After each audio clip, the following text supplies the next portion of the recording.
Welcome to the Profit Answer Man, Peter Kingma. It's great to have you join us today. Hey, Rocky, thank you. Glad to be here. And I'm excited for the conversation. Can you share a little bit about yourself and what you do? Absolutely. I'm at a firm called Ernst& Young, and I lead a practice there called Working Capital in the Americas. And so what that means is I work with, admittedly, mostly very big companies, but I work with them trying to solve all things related to cash flow. So how they generate cash, how they deploy it, how they preserve it, maybe how they you know lose it. So anything associated with cash. And so as we get into the conversation, I wanted to share some of those thoughts with small business owners. So that's why I wrote a book called Cash is King, because I love the topic and wanted to share sort of my thoughts on it. So let's bust a couple of little bubbles here. You're dealing with much, much larger companies than our listeners. Do they understand cash flow and how to manage their cash and how to be super profitable? Let me say this. The crazy thing is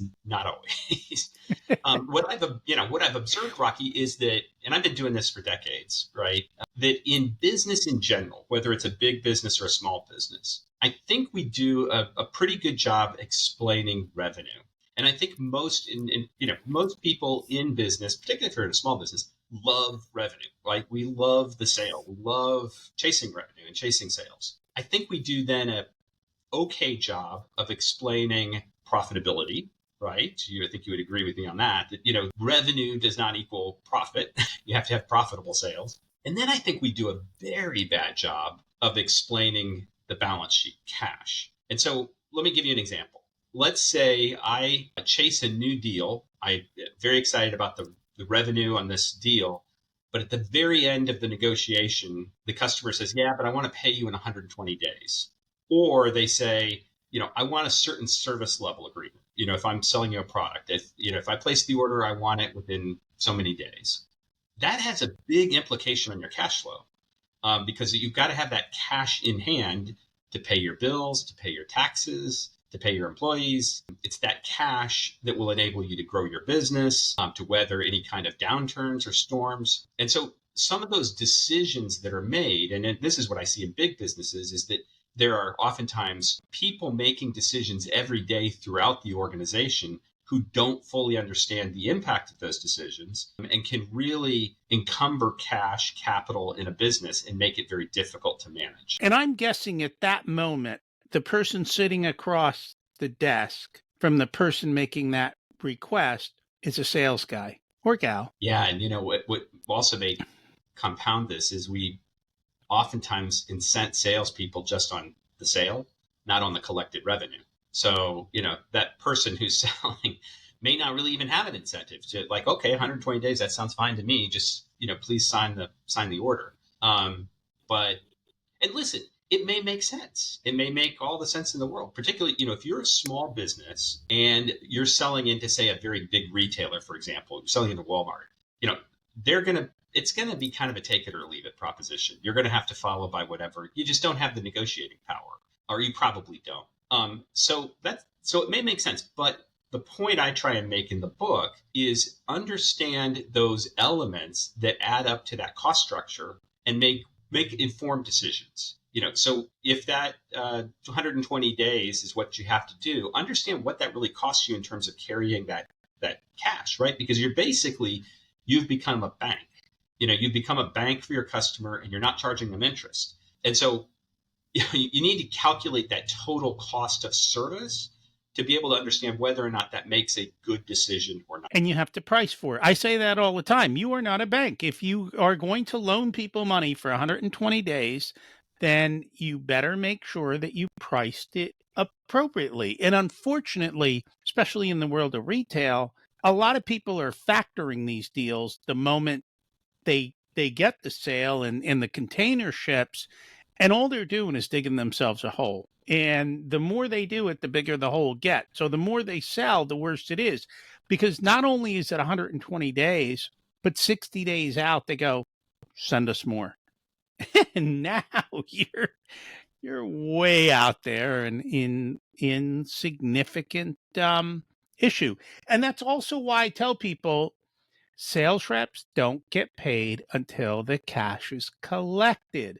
That puts them rowing the boat in the same direction you're rowing. It's not, hey, we paid our sales rep. Who cares when they got to make sure that bill gets paid. And sometimes they might be in that office and they know that it's a little iffy because looking around, they're like, something seems a little weird in here. But if I get the deal, I get paid, not, maybe this isn't the best thing for me to do. So you always got to worry about that. You talk about it in the book to build a business around a cash culture and not a profit and loss culture. Can you explain the difference? So let me clarify. It's not that I think it's one or the other, but it's having cash as the third leg of the stool. So we've got revenue, we've got profit and loss, and we've got cash. So you'll make decisions in a revenue culture. You'll make decisions about growing your business, expanding. You and I, before this interview started, we talked about, companies struggling with the idea, hey, I want to double in size, but actually, if I stayed the same and just focused on profit, I'd be better off. But a revenue culture is one that chases growth at all costs. A profit and loss culture chases just the profitability, but you can be a profitable company and still go bankrupt. You can be profitable, but if you aren't getting paid, and you have bills that come due, you'll have a liquidity crunch. So when I talk about a cash culture, I talk about that as being on par with decisions around growth, with decisions around profitability, and making those cash related decisions. Can I give you an example, Rocky? Yeah. That so let's say in procurement, we have an opportunity to source something that's going to be half the price. It's going to be significantly lower in cost, an item, some component. But it comes from Asia, and it comes with a much longer lead time, and it comes with a minimum order quantity requirement. So maybe that's a good decision, but you're tying up more cash and capital. You're going to have to, that longer lead time means your forecasting is going to have to be a lot more accurate because you're going to have to place those orders much further out. And you may be sitting on a lot of inventory that hopefully sells, hopefully that you can get rid of. So a cash culture is one that takes all that into consideration and that calculates that true cost along with chasing revenue. And sometimes COVID happens and the cost of a container out of China goes from 4 or 5 grand to 30 something.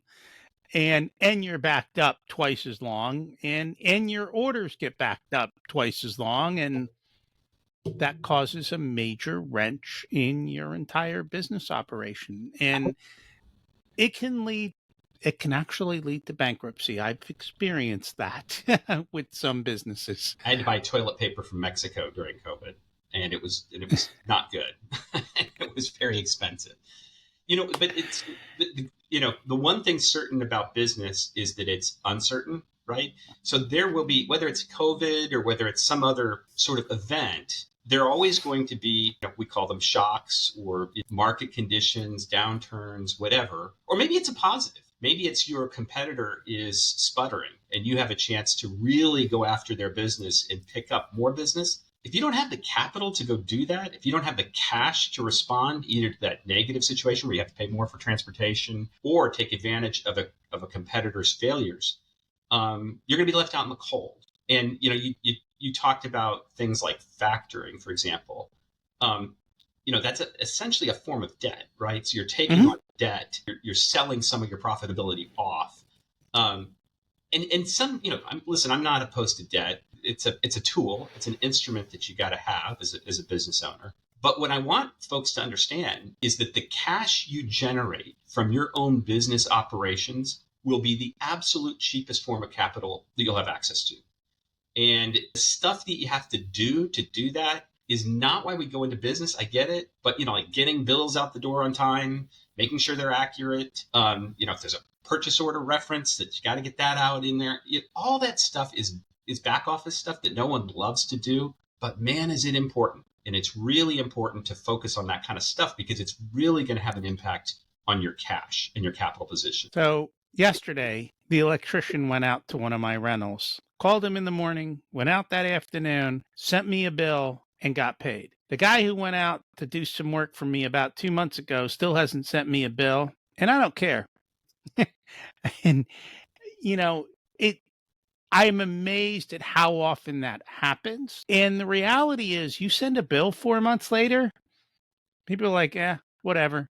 They don't even have a idea to get you paid quickly at that point because they've already spent the money. And I think that's you got to have these systems and processes down. Like when things occur, I like businesses where we pre-bill everybody and collect the cash up front before we do anything because that to me is much smarter.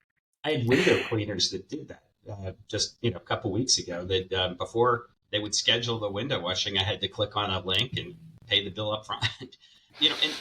And I'm willing to do that. So I think getting back to seeing what your power dynamic is in the relationship is very important. Um, and let me talk about that because it's not a zero sum game. Your power dynamic with your customers, you may be able to get them to prepay and they may be fine with that, or you may be able to get them to pay on very short terms and they may be fine with that. There may be some, like we were saying, if you're selling into a big box retailer, that might not be the case because they have very rigid, uniform policies. But maybe you're a minority owned business or you've got some specialty service that you're offering. Explore with those big box retailers whether or not that qualifies for different consideration. Because what I tell you, working with big companies, is they do make exceptions for certain types of businesses and for businesses that might be really important to them, but they want to make sure, they don't risk, putting them on a risky financial platform. And the same would be true for you, who you're buying from too. If you've got the ability to extend payment terms, great, but make sure you understand whether or not that's going to, unsettle your supplier. If you've got one supplier that's very important to you, then you might want to enter into more of a symbiotic relationship where you understand their cost of capital, they understand yours, and you work together to find something that works for both of you. And I think that's extremely important. And as you were talking about big box, I'm like, you know what? Maybe you don't sell to big box because $100 million at a very small percentage and a whole lot of stress versus 10 or $20 million with fat margins.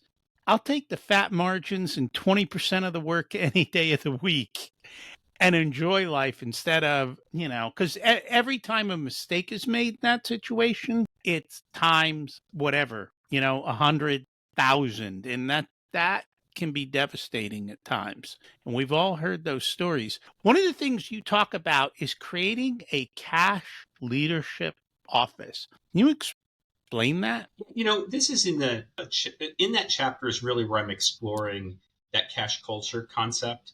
What I would say is if you're a small business, you probably don't need a special cash leadership office. If you are a big business like the ones I deal with on a daily basis, you probably do because you probably have built your business around revenue and P&L. Right, you've got armies of people that understand those decisions, and you probably don't know who is making the decisions on a daily basis that are going to impact cash. And so you likely need some special, group organization to do that. And I kind of talk about what they should do and how they should, how they should, help set this up in a company. Now, I also say in that case, I believe that they should wind down. That ideally you bake all of those decisions into the normal operating process of the company. So if you're a small business owner in that chapter, I'd say don't get fixated on whether or not you need a special officer to do that, but look at the concepts that I'm talking about because those are the ones that you want to bake into your everyday thinking, like some of them that we're talking about. Understanding, for example, the total cost to serve a customer.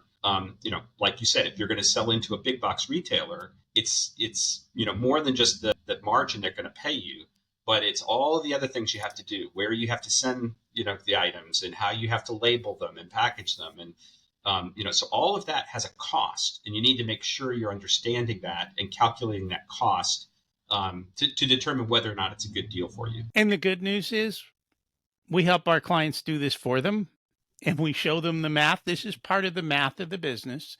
And we show them how to do this and how to restructure their contracts and how they bill and how they do these. I mean, one of the simplest things is in the trades, a lot of them take 30, 40, 50% up front, which is wonderful. A lot of people, though, leave the last payment maybe 20%, maybe 10%. We advise all our clients, we want that last payment to be as small as possible and almost of a nuisance payment. So if you get into an issue with a client and they don't sign off on the last payment, you can sit down and go, you know what? This isn't worth my effort. I'm going to write it off and leave. And it gives you the power dynamic versus they owe you 25% or 50% of the job over a quarter percent of what's actually involved in the problem. And that puts you in a bad situation. So that's a lot of what we like to do. The other thing is making sure that your KPIs line up with cash. So your metrics have to match what these things that you're talking about. And that's kind of what you're talking about. You build your KPIs in alignment with cash. Otherwise, people have incentives to do things. And we talked about that with the sales rep that don't necessarily make sense. Sure. If you're a business that maybe you've delegated some of those decisions, make sure that people really understand that, and don't assume that they do. Back to what you were just talking about on milestone billing. Something. Listen, this is what I do in my own business, right? Because in the world I'm in, I've got expensive talent that I have to charge out, and oftentimes in these engagements, I'll do it as a fee at risk, meaning that for the benefit that I achieve for these big companies, they'll pay me a percentage of that. So one of the things I've got to do when I'm structuring that is I've got to figure out when I'm cash flow positive, right? So if I'm expending a certain amount of effort, billable time, whatever it is, I want to make sure that those payments don't put me too far out. So to your point of, having that last payment maybe be a nuisance payment, it's really important to kind of think that way. So if you're in construction, you may be buying a bunch of material. You got to figure out when you can pass that through as a cost. You've got your time. So you've got to model that out. And I've got examples of how to do that in the book, but you've got to model that out so that you can structure it in a way where you're not sort of out on a limb. And there's a reason, sadly, there's a reason why construction has a reputation for being a rob Peter to pay Paul sort of industry, because a lot of times they don't do that. And so you're grabbing the money that somebody paid you here on one job to be able to fund another job, and you're just in this vicious cycle. And you got to somehow find a way to get out of that.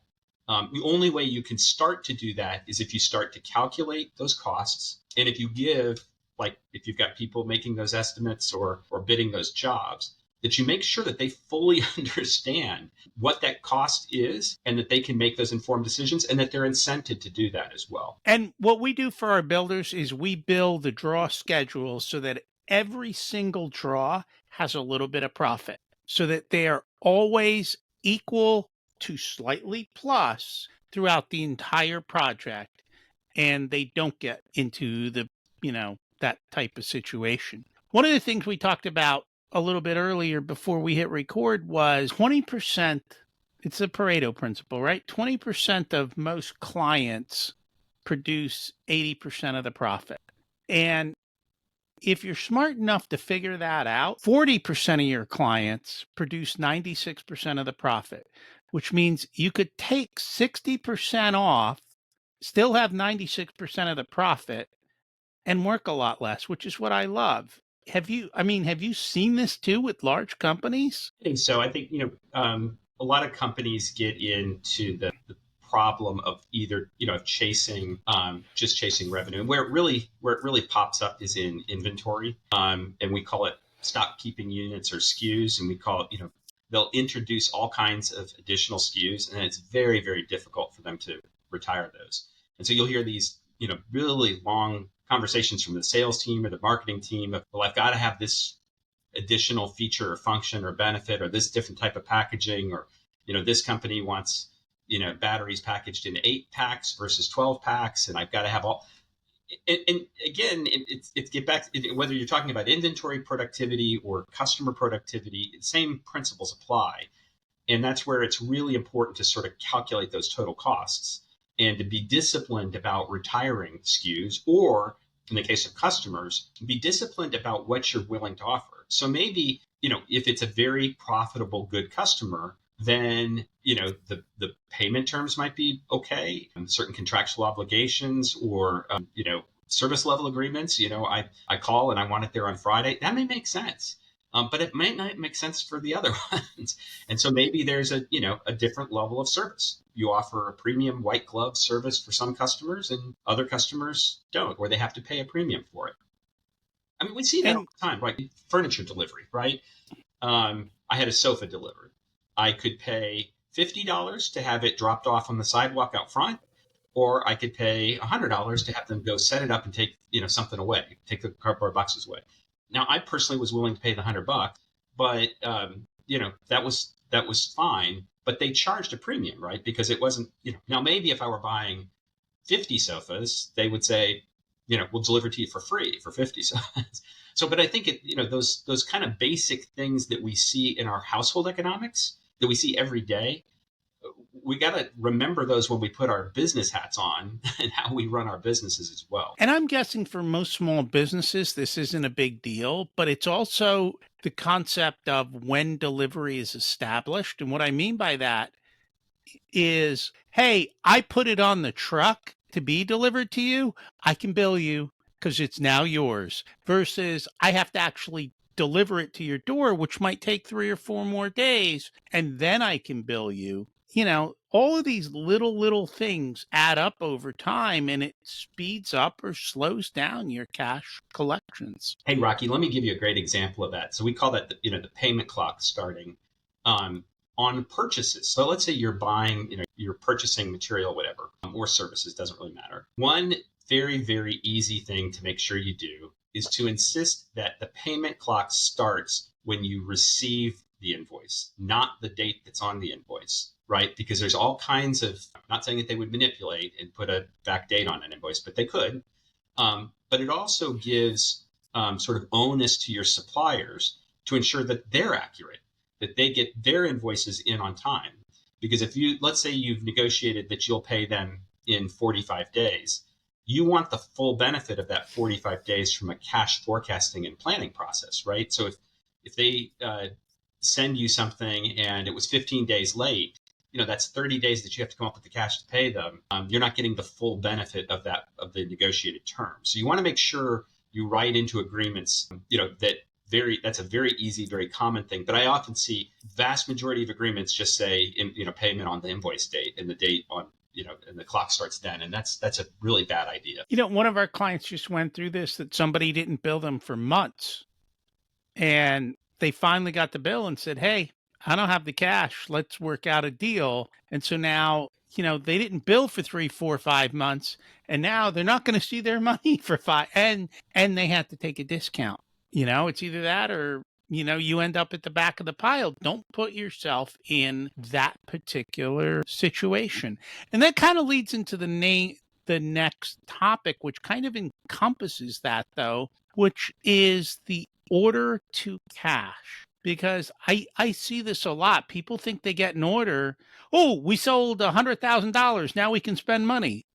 No, you can't spend it till the check clears the bank. And that order to cash is really, really big. I'd love to hear what you've seen. Yeah, let me take you back in time to right out of college and living paycheck to paycheck. And I get paid on the 1st of the month and the 15th of the month, and my rent is due on the 5th of the month. Let's say my employer said, Pete, I'll pay you 20% more, but I'm not going to tell you what day of the month. I'm just going to pay it to you whenever I decide. And let's say my landlord said, hey, I'll knock off your rent by 20%, but I'm going to knock on the door anytime I want and pick it up once a month, but I'm going to pick it up. In theory, I'm more profitable, right? Because I've got 20% more coming in from my employer and I've got less going out. So maybe it's a good position. But how I use that cash now suddenly is a lot more constrained, right? Because I don't know what day anything is due or when I'm going to get the cash coming in, to your point on the order to cash and receiving that. And so my ability then to pay my other bills is really going to be difficult because I know that I'm going to get kicked out of the street if I don't have the rent money when he comes to pay it. and I don't know when my employer is going to pay me. So now I'm really trying to juggle a lot of things. So in one hand, I'm more profitable, but I've got a much more precarious cash flow situation. So what we call this is, I use it's the concept that we call is the cash conversion cycle. And that is that you want to be able to convert what you spend, what you go out and, if you're buying materials, for example, and then you sell that and then you collect the revenue. You want that cycle to be as fast as possible, right? Because you're going to need that collected cash from your order to cash process. You're going to need that to now go pay your employees, to pay your rent, to do all those other things. And so you want the timing is so critical. You want those timings to be very tight and to get that money in as fast as you can so that you can then deploy that back, into other, either to pay your bills or to grow your business. And I think A is just understanding the principle, and then you can build out the processes and systems to ensure that it all kind of works out. One of the things I find is a lot of small business owners are embarrassed by their financial situations. They've built a company that's gotten into the seven figures, and they've never along the way understood their financials or understood them well, and they don't want to admit it, and they're kind of in this stuck situation. I'd love for you to tell them, maybe you've got some stories of things that you've seen of large companies that are not much different than them, and this is unfortunately the norm instead of the rule of being able to understand the numbers. Yeah, I start in the introduction of the book. I start off talking about Lee Iacocca having to go before Congress. He was the CEO of Chrysler, back in the 80s to request a bailout. And it was very embarrassing because at the time, Chrysler was one of the biggest corporations in the US, big automaker. And they got themselves into a position where just, recessions, oil shocks, bad design decisions, different things, kind of all led up to it. But it led up to they just didn't have liquidity. They didn't have cash. They had a lot of revenue. And they even had profitable revenue, but they didn't have enough cash and capital to be able to keep up with the changing times. And I think, listen, we're when we start off our careers, I think we're much more willing to admit what we don't know. And then we get further in and it's kind of more embarrassing. Like maybe I didn't fully understand some of those basic concepts that were talked about back in an accounting class or back in some. And so, how do I go learn that? And oh, by the way, I've got, full-time job. I'm trying to balance all kinds of other things. I'm trying to grow a business. I've got a family. And so we don't, sometimes we don't then reinvest in our own education to be able to understand those concepts. So it happens to big businesses. It happens to small. Rocky, what I'll tell you, just so that we don't have any misunderstanding here, I did not write a textbook. It is not full of graphs. There is no chart in there. I created a fictitious company where there's characters and they're trying to solve problems and hopefully there's some humor. I wrote that book specifically for the problem you're describing. Is I wanted something that was very easy to understand, accessible, talking about the concepts that I think are really important, but in a way that, hey, you could sit down and read a chapter and it might be a little fun and amusing, but it will help you understand some of those basic concepts. And it very much is a storybook. It's very relatable, and it's not theory. It's, hey, here's the problem. Why are we in this problem? Well, here's how we got there. And it's a lot of the concepts that we've already talked about, from, different customers wanting different configurations, massive inventory costs, things getting slowed down, billing, and so forth.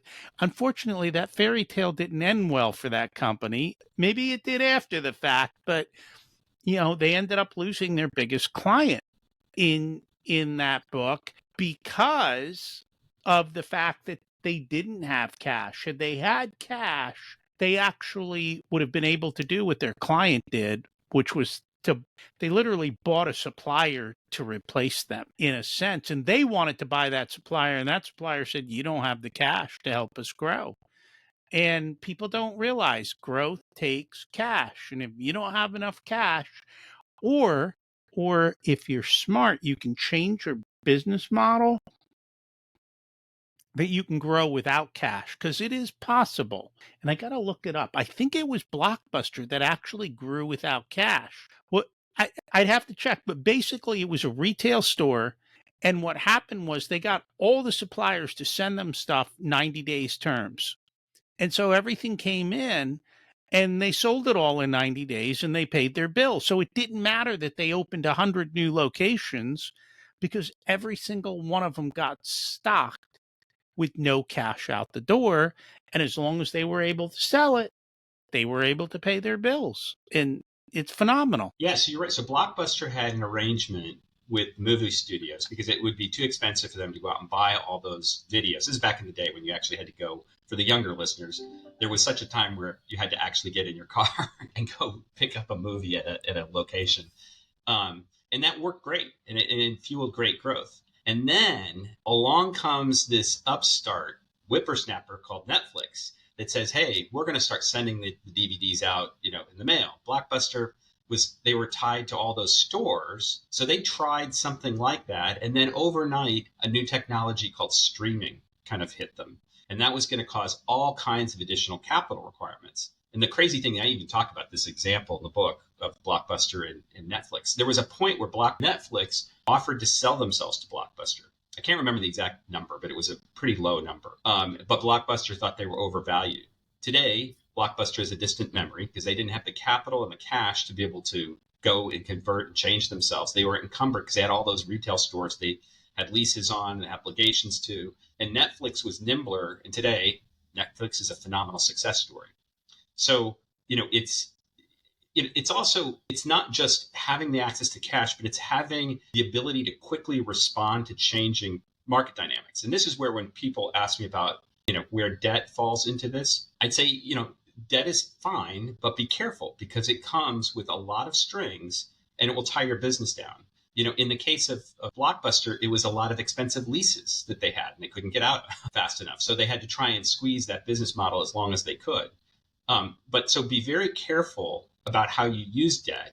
When the pandemic occurred, debt was free, right? So a lot of people got lulled into thinking, okay, well, I'm just going to grow my business and respond to that by taking on debt. But then you get so leveraged that when you actually do need to go, for an emergency situation, in the case in the book, it was a plant burnt down. They didn't have access to it. They didn't have access to that emergency capital that you're going to need. So yeah, long way around of saying I love that example of the Blockbuster, but it's, again, critical concept of, I just will say it over and over again, the cash you generate in the business is the cheapest form of capital that you have access to. And I know a lot of people like to borrow money. And to me, first of all, we say we don't borrow money for daily operations. If we're going to borrow money for a capital improvement, we better know that there is a ton of margin in there to pay back that loan and be able to do that. Because otherwise, we can very much tie a noose around our neck, unfortunately. And many businesses go bankrupt. And one of the reasons why is excessive amounts of debt that it was all fine until it wasn't. Exactly. and then it creeps up on you. Is there anything else we should have talked about but didn't get a chance to? I think we talked about the forecasting a bit, but that's the other, this was a bit about the timing, cash forecasting. Now, it gets more complicated when the bigger your business is, but it's really important to understand that. So I talk about concepts of calculate things like your best possible days sales outstanding.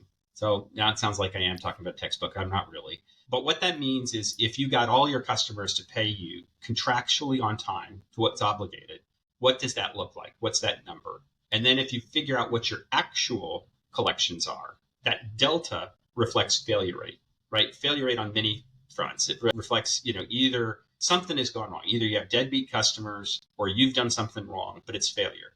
And it also then really impacts your ability to forecast cash. Because again, it gets back to that. I can deploy it. I can use that cash and that capital, but I have to know when it's coming in and I have to know when my bills have to go out. And so keeping track of those metrics, really, really, really important. It is. And I love cash flow forecasting. And I always like to say the further out I can forecast, the more time I have to fix a cash flow crunch in the future. And we know it's coming. So we can make choices today so that we can sleep tomorrow. And that's definitely a big, big part of it. If people would like to learn more about you and the book, How do they do that? I have a website. It's peterkingma.com. So it's my first name and last name, peterkingma.com. And they can, you can order the book from any of the retailers, but there's also links there. And then, Rocky, I write for publications and I do podcasts like these. So all of that is also posted there.